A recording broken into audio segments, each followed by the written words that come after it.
one man, tossed eternally into the wilderness, where he must forge all his weapons and armour using resources from only this area, taking on some of RuneScape's most feared monsters. All this whilst being able to be attacked by any other player at all times. But who would take on such an adventure through these treacherous lands? I present to you, Wildanator. Previously, on the Wilderness Only Ironman series, we managed to get a kill at Vetion, but realised we'd have to level up some more before killing it consistently. We got ourselves the Odium Shard 2 and 500 KC at the Crazed Archaeologist. We did various Wilderness Slayer tasks where we fended off but were also killed by lots of PKs. And after ploughing countless hours into Last Man Standing for supplies, we're finally getting at 100 Winds Cape.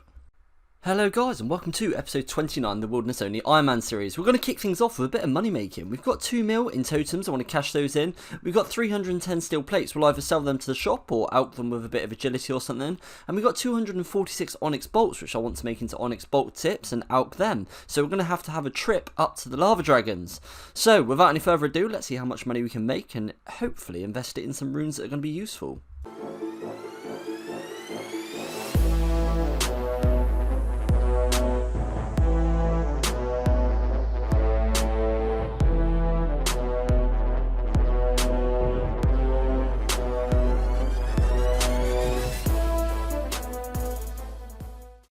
Well, that has to be the worst way I've ever started a video in my entire life. I'm actually a little bit shocked.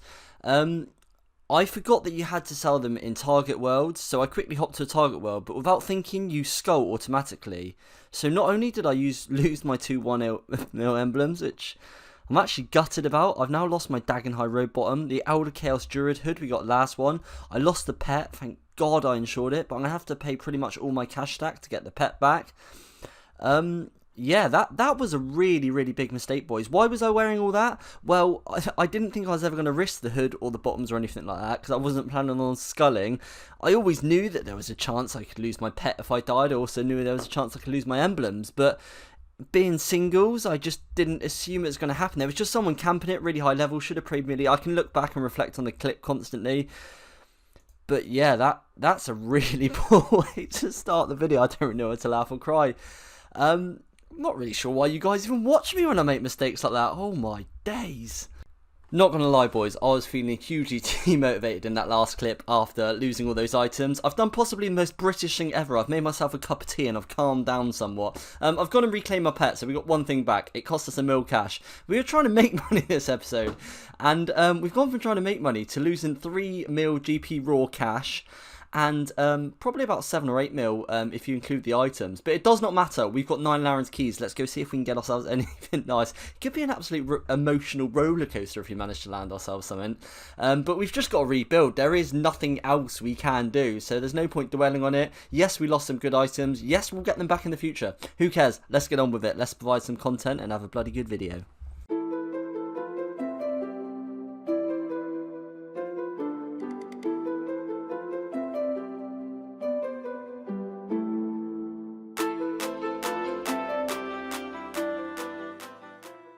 Unfortunately, the emotional roller coaster is not going straight back up because we didn't get ourselves any Dagon High. I think we're going to sack off the small time plans, the little money makers, because I think we've lost enough. We're going to go to revenants and see if we can land ourselves a big ticket item, a big emblem, something like that. Dare I say a wilderness weapon? Come on, let's have that emotional roller coaster go straight back up.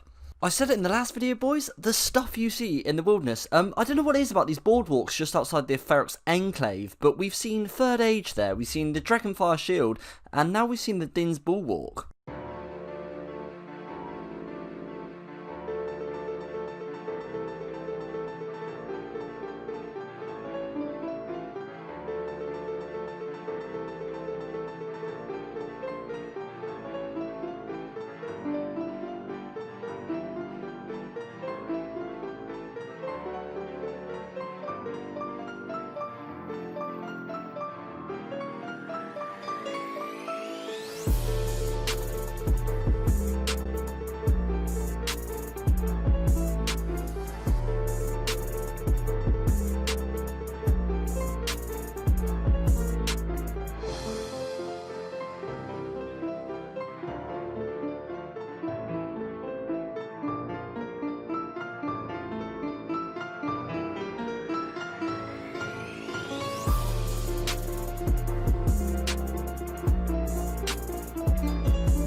Well, guys, first thing you'll notice from those clips is we got the left-right good night from a fair few PKers there. There were absolutely some big boys out PKing, and we really did push our luck doing it over the course of a few days over the weekend.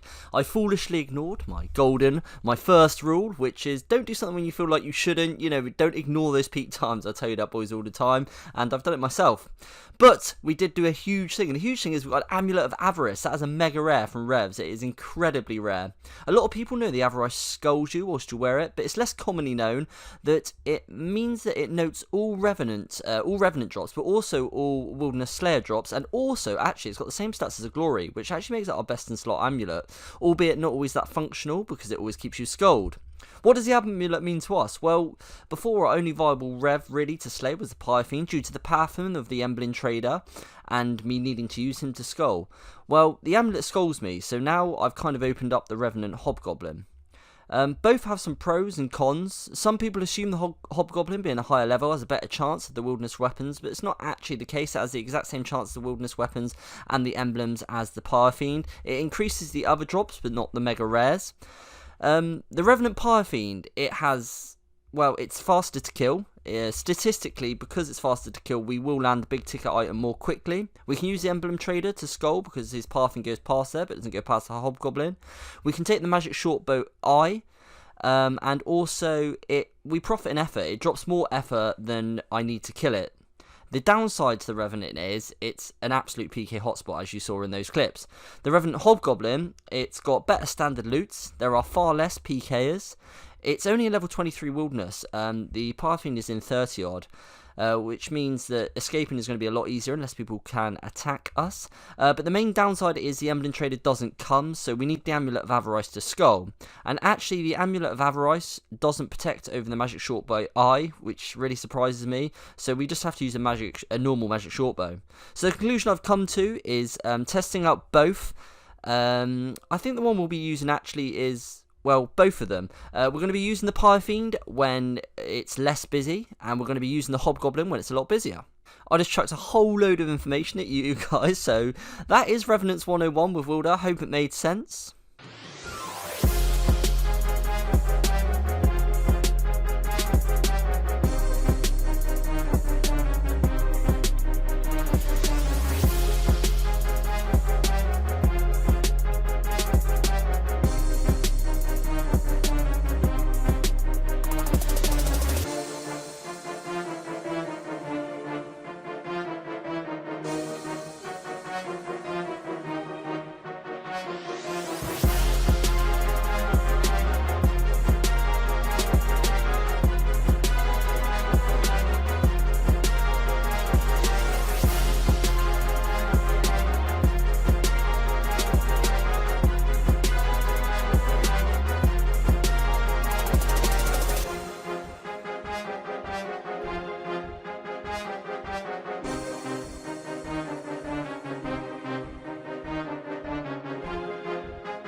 What the fuck is that, boys? Oh my god, we got a wilderness weapon. Why? Why's it got to be the scepter? Well, boys, what about that? I can't quite believe that. That is so rare, man. We've got the Avarice and the scepter. That is just pretty crazy.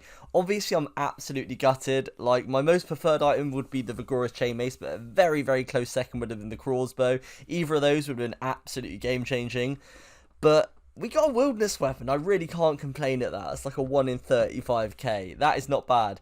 We're not done with the revs yet, because the whole point on there is actually to get an emblem to make some money. So we're going to go back up and hopefully get ourselves an emblem. We're not going to quit until we get an emblem, so hopefully we'll land ourselves one.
Holy shit, we got the fucking crossbow. Yes, boys!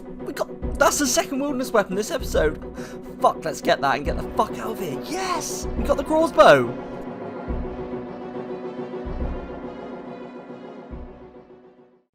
Boys, what even is this episode? It's absolutely mental. So in this episode, we pretty much got cleaned. We lost all of our good items. It started off really poorly. Then we got the avarice, which was a little bit annoying, but still like very rare. And then we got the Theremin Scepter, incredibly rare. Okay, not the best wilderness weapon. And then we get the crossbow, which is pretty much as good as the Vigora's chainmace. It's just one of the best weapons we could get. It's absolutely insane. I know I said I'd be staying at the revenants until we got a emblem, but I think I can call it quits for now with 2 wilderness weapons. That is just absolutely mental. I cannot believe it. I can't believe how this episode's gone. It really has been an emotional rollercoaster, like I said at the start.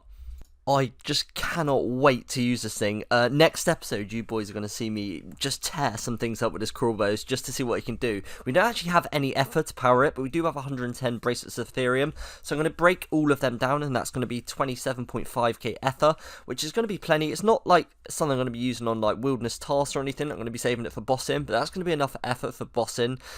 I'm just really, really chuffed. Let's get over to the goals, because we almost certainly have some things to tick off. So there have absolutely been some big changes to this sheet in this episode. So unfortunately, we lost our piece of Dagenhai, so we've had to unmark that. We also lost our Elder Chaos Druid Hood, so we've had to unmark those. Stupid mistakes, but we more than compensated for it. On the miscellaneous, we've added 2 items. That's the Amulet of Avarice. I didn't have that on there, but obviously I should, because it's incredibly rare. I've also added the Combat Bracelet, because that's going to be an absolutely colossal upgrade from the Slayer Gloves when we get that one day. And the bits we've added are absolutely huge. Obviously the avarice, we've also added the crossbow, and we've also added the Theremin Scepter.